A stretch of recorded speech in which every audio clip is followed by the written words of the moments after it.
One beautiful morning, Amina and Ali were excited. Daddy and Mommy had a big plan, but they knew they could only do it if they worked as a team. Daddy said, "We will build a beautiful garden together. But to do this, we need to work as a team. Each of us has an important role to play."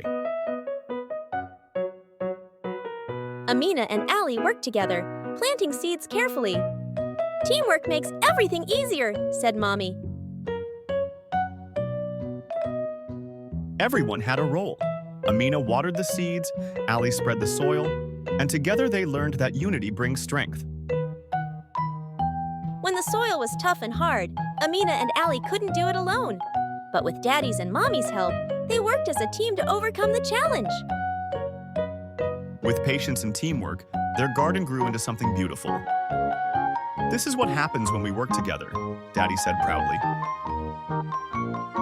They sat together as a family, enjoying the fruits of their labor, and thanked Allah for their blessings. They knew that unity and teamwork made everything better.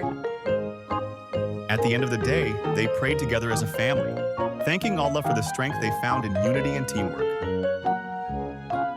And so Amina, Ali, Mommy, and Daddy learned that when they work together, they can achieve anything. Remember, unity makes us strong.